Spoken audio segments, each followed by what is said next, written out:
Bonjour et bienvenue. Nous espérons que ce récit vous plaira.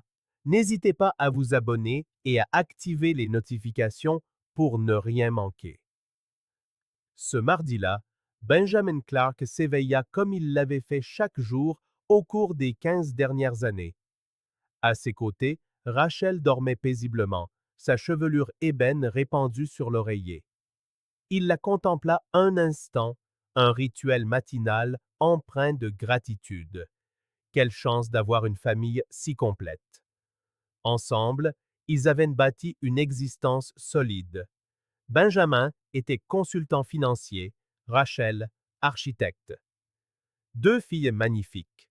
Charlotte, 12 ans, aussi intelligente et déterminée que sa mère, et Grace, 9 ans, douce et affectueuse, tout comme lui.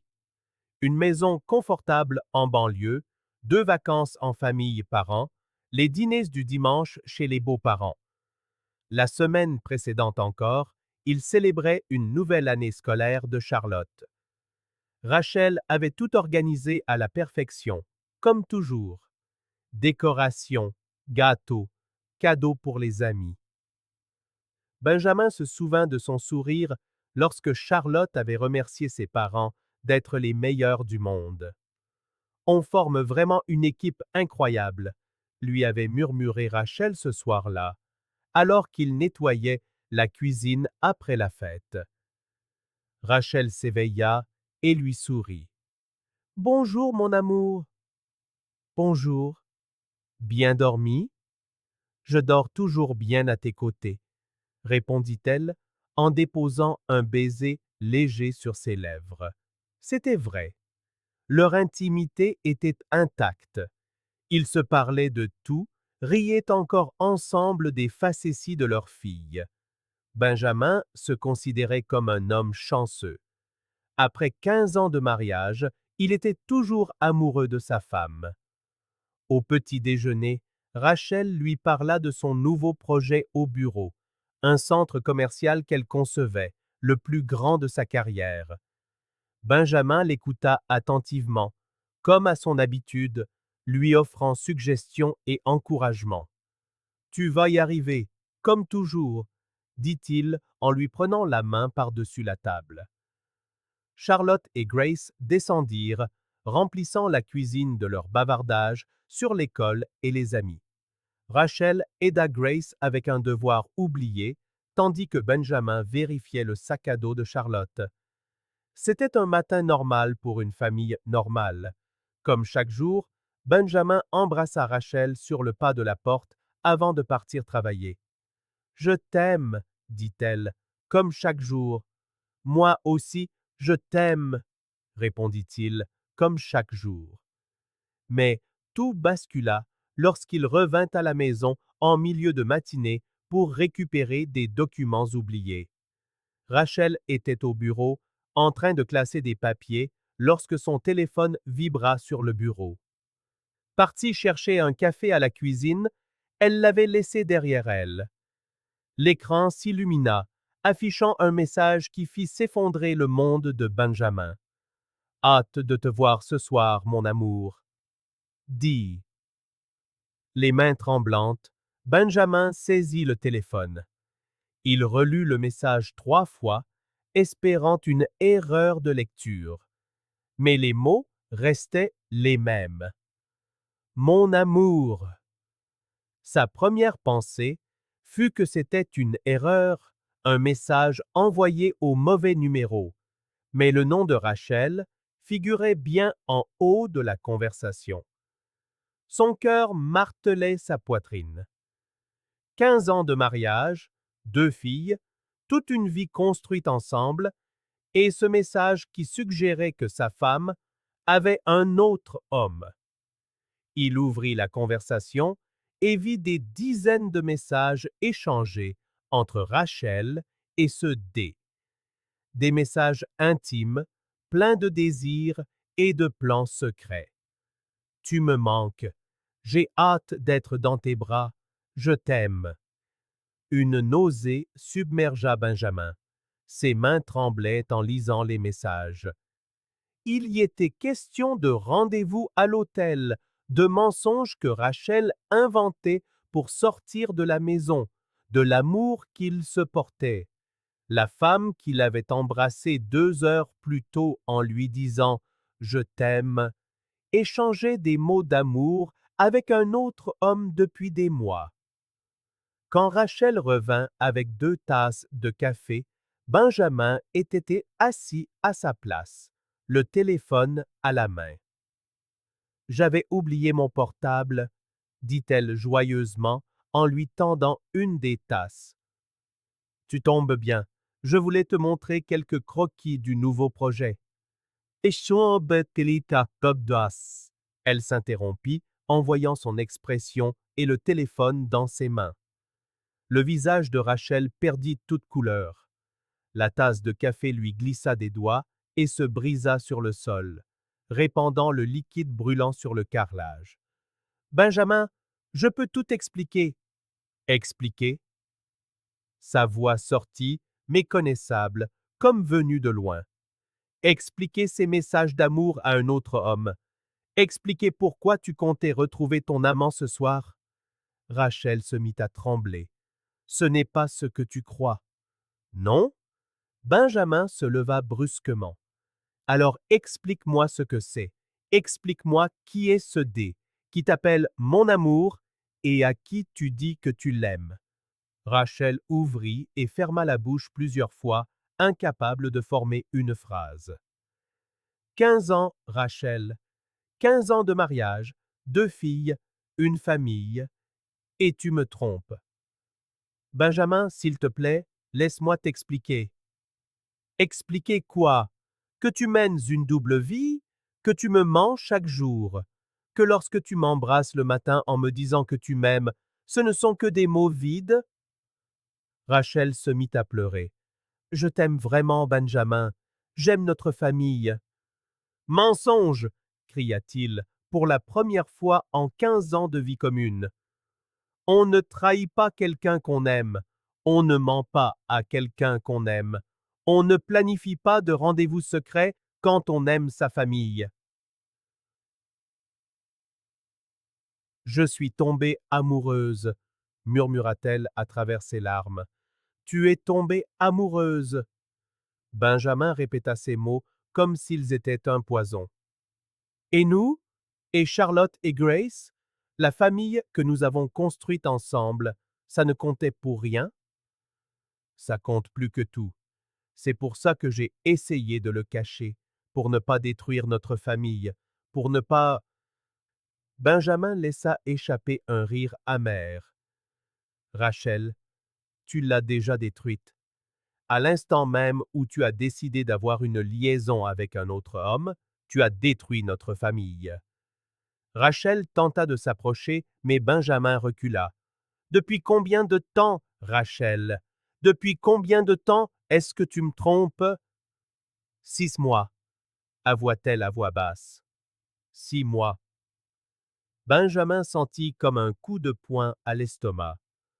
Pendant 6 mois, tu t'es réveillé à mes côtés, tu as pris le café avec moi, tu as dîné avec nos filles, tu m'as embrassé, tu m'as dit que tu m'aimais, et tu mentais. Pendant 6 mois, tu quittais la maison en disant que tu allais travailler ou voir des amis, et tu allais retrouver ton amant. Tu ne voulais pas que ça arrive, mais c'est arrivé, et tu as choisi de continuer. Tu as choisi de mentir chaque jour pendant 6 mois. Tu as choisi de mener une double vie au lieu d'être honnête avec moi. Benjamin se mit à arpenter la cuisine, essayant de digérer ce qu'il venait de découvrir. 6 mois, Rachel. Tu sais ce qui s'est passé pendant ces 6 mois? Grace a perdu sa première dent et nous l'avons fêtée ensemble. Charlotte a gagné le concours de maths de l'école. Nous sommes allés dîner pour célébrer nos 14 ans et demi de mariage. Nous avons fait l'amour la semaine dernière et tu as gémi mon nom comme si tu ressentais vraiment quelque chose. Rachel pleurait en silence. Tous ses souvenirs sont souillés maintenant. parce que pendant que je vivais ces moments, en pensant que notre famille était heureuse, toi, tu faisais semblant. Je ne faisais pas semblant avec les filles, mais tu faisais semblant avec moi. Tu faisais semblant d'être ma femme. À cet instant, Charlotte apparut dans l'encadrement de la porte de la cuisine. L'école avait fermé plus tôt à cause d'un problème de plomberie. Papa, pourquoi tu cries? Pourquoi il y a du café par terre? Benjamin regarda sa fille et sentit son cœur se briser. Comment expliquer à un enfant que sa famille est en train de s'effondrer? Rachel tenta de se ressaisir. On ne se dispute pas, ma chérie. J'ai juste renversé le café par accident. Mais tu criais, insista Charlotte, les regardant tous les deux d'un air suspicieux. Charlotte, dit doucement Benjamin, tu peux aller dans ta chambre, s'il te plaît? Papa et maman doivent me parler de quelque chose d'important. Tout va bien? Tout ira bien, mentit-il pour la protéger. Une fois Charlotte partie, Rachel tenta de nouveau.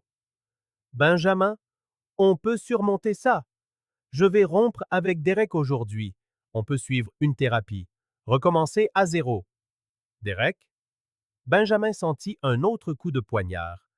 Ce Derek dont tu m'as parlé le mois dernier, le collègue qui t'aide sur ton projet? Rachel baissa la tête. Tu as fait entrer ton amant dans notre vie. Tu m'as parlé de lui comme s'il n'était qu'un collègue.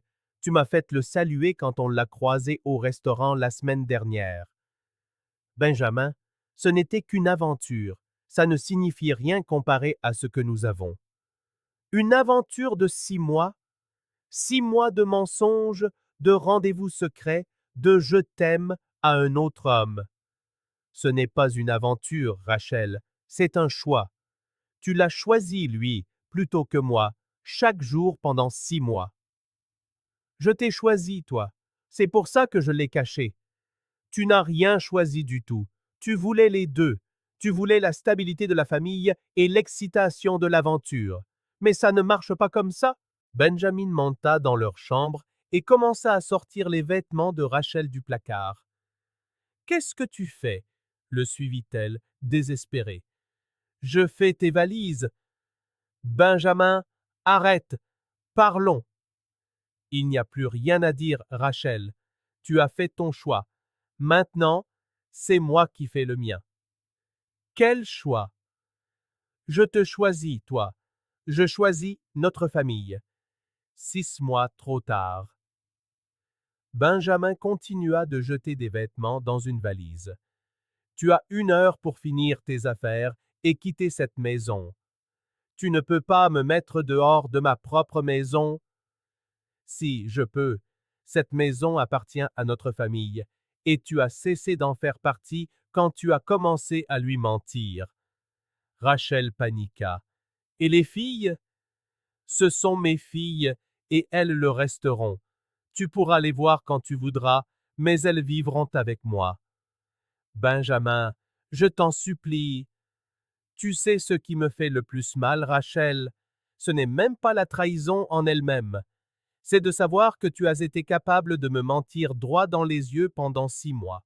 C'est de savoir que lorsque tu me disais je t'aime, tu pensais à un autre. C'est de savoir que pendant que je planifiais notre avenir, toi, tu planifiais tes rendez-vous secrets. Rachel s'assit sur le lit, secouée par des sanglots incontrôlables. J'ai fait une terrible erreur, mais notre famille vaut plus que ça. Notre famille aurait valu la peine que tu y penses avant de me tromper. Benjamin, les filles ont besoin de leur mère. Les filles ont besoin d'une mère qui leur donne l'exemple de l'honnêteté et de la loyauté, pas de quelqu'un qui ment à sa propre famille. Tu es en train de détruire la vie de tes filles par orgueil. C'est moi qui détruis.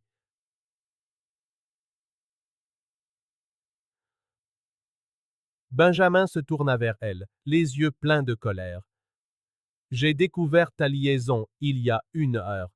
C'est toi qui me trompes depuis 6 mois, qui est en train de détruire la vie de nos filles. Rachel ne sut que répondre. Benjamin termina de remplir une valise et la lui tendit. Il te reste 40 minutes. Il descendit parler aux filles. Charlotte et Grace étaient dans le salon, sentant visiblement que quelque chose de grave se passait. Les filles, il faut qu'on parle de quelque chose d'important. Est-ce que maman s'en va? Demanda directement Charlotte. Benjamin fut surpris par l'intuition de sa fille. Oui, Grace se mit à pleurer avant même de comprendre. Je ne veux pas que maman parte. Je sais, ma puce, je ne le voulais pas non plus, mais parfois, les adultes font des choses qui changent tout. Qu'est-ce que maman a fait? Demanda Charlotte. Benjamin prit une profonde inspiration. Comment expliquer la trahison à une enfant de 12 ans? Maman est tombée amoureuse de quelqu'un d'autre. Mais elle est déjà amoureuse de toi, dit Grace, confuse. Elle l'était, Grace, mais maintenant, elle aime aussi quelqu'un d'autre. Charlotte comprit immédiatement. Maman a un autre petit ami, c'est Mal. Oui, c'est Mal. Grace pleura plus fort. Mais je veux que vous restiez ensemble. Benjamin serra ses 2 filles dans ses bras. Je sais que c'est difficile, mais vous aurez toujours papa et maman. Simplement, nous vivrons dans des maisons différentes. Pourquoi maman a choisi un autre homme? Demanda Grace à travers ses larmes. Je ne sais pas, mon cœur. Parfois, les gens font des choix qu'on ne comprend pas. 1 heure plus tard, Rachel descendit avec 2 valises. Elle avait tant pleuré que ses yeux étaient à peine ouverts. Benjamin, c'est vraiment ta décision finale?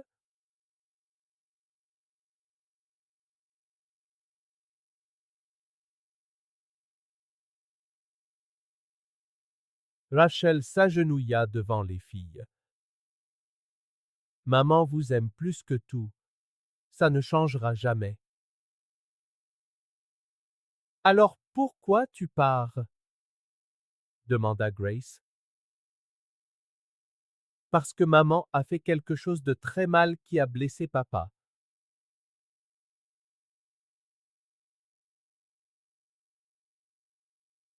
Tu peux lui dire pardon,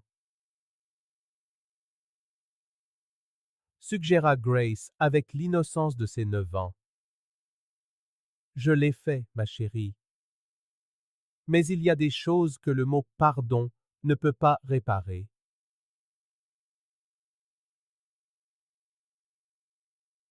Charlotte se leva. Maman, est-ce que tu aimes l'autre homme plus que nous?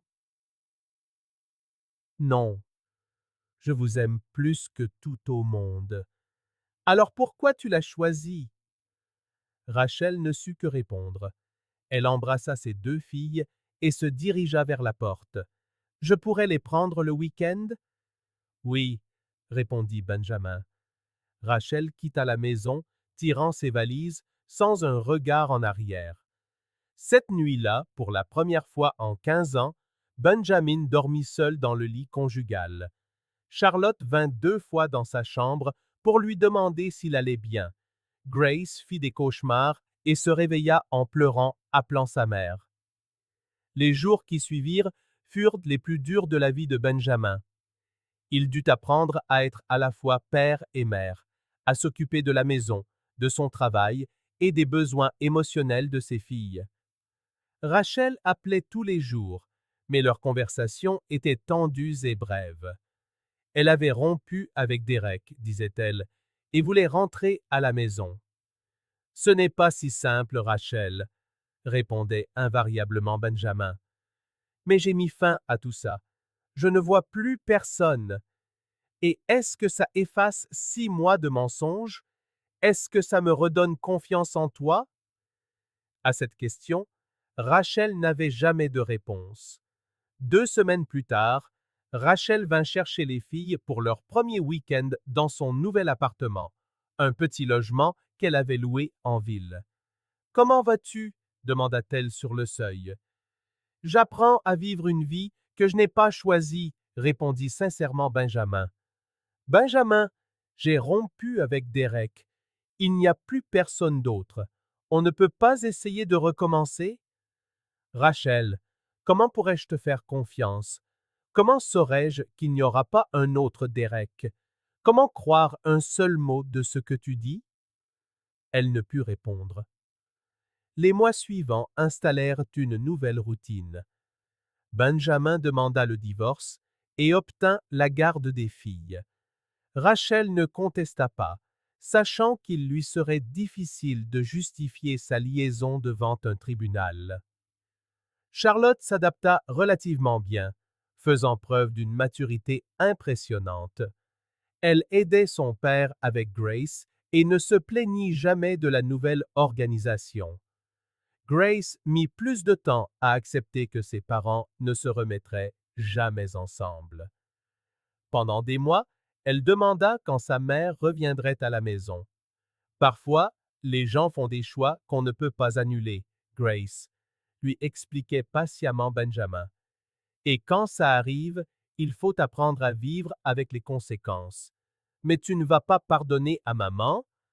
Pardonner est une chose, Grace. Faire confiance en est une autre.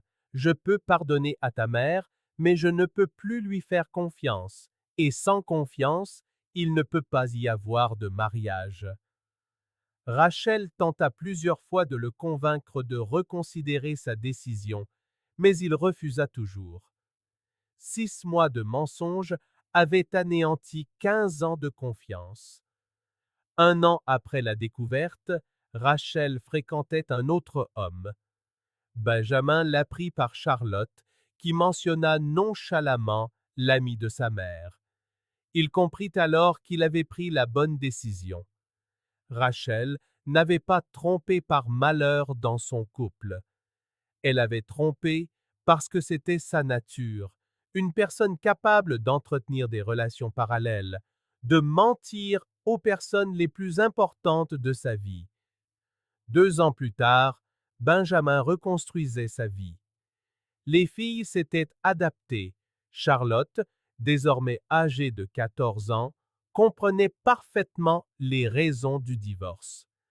Grace, 11 ans, regrettait toujours sa famille d'origine, mais avait cessé de rêver à une réconciliation. Benjamin avait tiré de précieuses leçons sur la confiance, l'honnêteté et les valeurs familiales. Il avait découvert qu'il est possible de recommencer, d'être heureux à nouveau, mais que certaines blessures laissent des cicatrices indélébiles. La trahison n'avait pas seulement détruit son mariage, elle avait détruit l'innocence de ses filles, leur confiance en l'institution du mariage, la croyance que l'amour seul suffisait à maintenir une famille unie. Mais elle lui avait aussi appris que le respect des principes vaut plus que le maintien des apparences, qu'il vaut mieux élever des enfants dans un foyer honnête, même brisé, que dans une maison bâtie sur le mensonge. Rachel resta une mère de week-end, mais Benjamin ne voulut plus jamais connaître les détails de sa vie. Elle avait fait ses choix et vivait désormais avec les conséquences. L'histoire de Benjamin montre que si la découverte d'une trahison est dévastatrice, c'est la réaction à cette découverte qui définit l'avenir de tous. Il avait choisi l'honnêteté plutôt que la facilité, la dignité plutôt qu'une fausse paix.